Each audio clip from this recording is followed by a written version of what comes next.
Pour commencer, ajoutez du caramel dans un moule beurré. Les amis, c'est une tasse de sucre et une tasse d'eau pour préparer le caramel. Versez alors le caramel dans le moule tant qu'il est encore chaud. Ensuite, ajoutez de la noix de coco râpée sur le dessus. Ici, je vais ajouter un paquet de noix de coco râpées. D'accord les amis? Répartissez bien dans tout le moule. Regardez ça. C'est plutôt facile de recouvrir le fond du moule avec le caramel. Et voilà, le moule est bien garni de noix de coco. Mettez alors de côté et passons à la suite de la recette. Alors, j'ajoute 3 œufs, puis 4 cuillères à soupe de beurre, 200 g de sucre, 300 ml de lait. Et enfin, je viens ajouter 50 g de noix de coco râpée.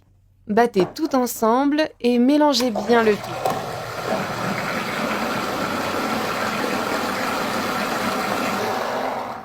Lorsque vous avez terminé, c'est presque prêt. Versez alors tout le contenu dans un bol. Ensuite, ajoutez 2 tasses de farine de blé. Le goût de ce gâteau est juste parfait, vous allez voir. Remuez et mélangez bien tous les ingrédients.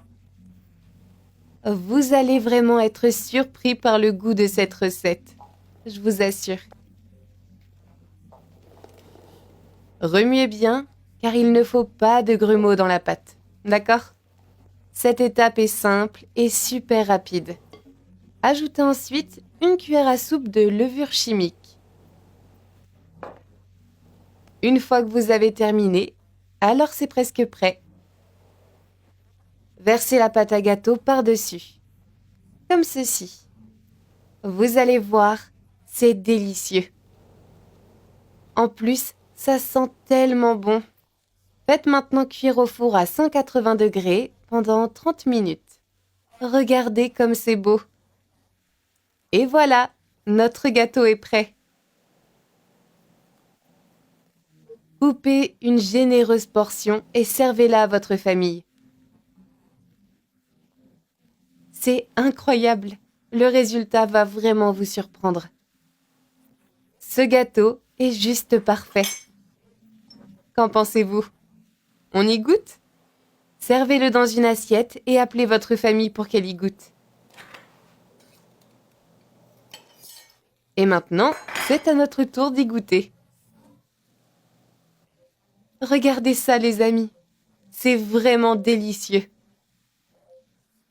Essayez-le avec du café. Bon appétit!